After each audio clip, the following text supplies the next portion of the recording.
Hello friends, welcome to Dalia's veg kitchen. Dalia's veg কিচেনে আপনাদের সকলকে স্বাগত। আজকে নিয়ে চলে এসেছি একটা নতুন রেসিপির সাথে।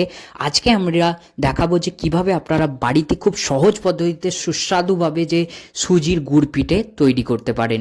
প্রথমে একটি পাত্র নেবেন, তাতে এবার সুজি নিয়ে নেবেন। যতটা পরিমাণ আপনি করতে চান সেই অনুযায়ী পরিমাণ মতো সুজি নেবেন এবং তাতে জল দেবেন। জল দেওয়ার পর এইভাবে ভালোভাবে কী করতে হবে, সুজিটাকে খুব ভালোভাবে মাখাতে হবে। অনেকক্ষণ ধরে এটাকে মাখাতে হবে, যতক্ষণ না এই যে ভালোভাবে মাখাটা যতক্ষণ না হচ্ছে ততক্ষণ আপনাদের কিন্তু এইভাবে আস্তে আস্তে এইভাবে মেখে যেতে হবে। তারপর দেখবেন সুজিটা এই রকম পুরোপুরি গুলে গেছে, এরকম টাইপের হয়ে গেছে।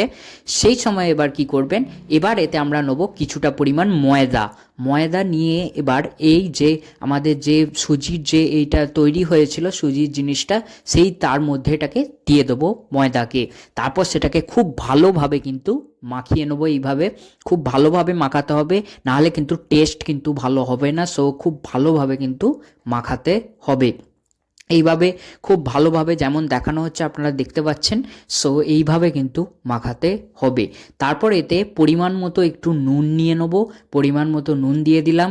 এবার এতে দিয়ে দেবো পরিমাণ মতো যে জিরে, সো পরিমাণ মতো এতে জিরে দিয়ে দিলাম। আর একটা জিনিস আমি দেখাতে একটু ভুলে গেছি, সেটা হলো পরিমাণ মতো আপনারা একটু চিনি দিয়ে দেবেন। যতটা আপনি মিষ্টি খাবেন সেই অনুযায়ী একটু চিনি দিয়ে দেবেন। তারপর একটি কড়াই গরম তেল গরম করার পর আপনারা একটি কড়াই তেল গরম করার পর তারপর তাতে কি করবেন, ধীরে ধীরে এই যে আমাদের যে এইগুলো তৈরি হয়েছিল এইভাবে আস্তে আস্তে আমাদের যে এটাকে ছাড়তে হবে। এইভাবে ছাড়ার সঙ্গে সঙ্গেই দেখবেন ধীরে ধীরে ওটা কিন্তু ফুলতে শুরু করে দিয়েছে এবং কি সুন্দর একটা সুন্দর গোল আকারের সাথে ফুলছে।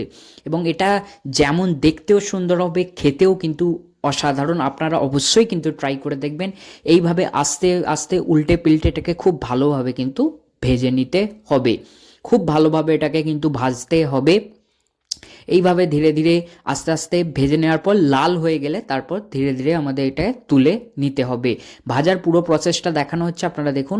আপনারা এইভাবে এই যে ভেজে নেবেন এবং যে তোলার সময় তেলটা হালকা ঝাড়িয়ে নিতে পারেন। সো তাতে কি হবে, প্রচুর তেল থাকবে না, এইভাবে তেলটা ছাড়িয়ে নিন। সো এইভাবে আপনারা প্রত্যেকটা সুজির গুড় পিঠেকে আমরা কিন্তু ভেজে নেব। সো এইভাবে ভেজে আমাদের তৈরি হয়ে গেছে আমাদের এই সুন্দর রেসিপিটা। দেখুন যেমন অসাধারণ দেখতে তেমনি অসাধারণ খেতে। যদি আপনাদের রেসিপিটা ভালো লেগে থাকে অবশ্যই কিন্তু চ্যানেলটিকে সাবস্ক্রাইব করবেন এবং ভিডিওটিকে লাইক করবেন।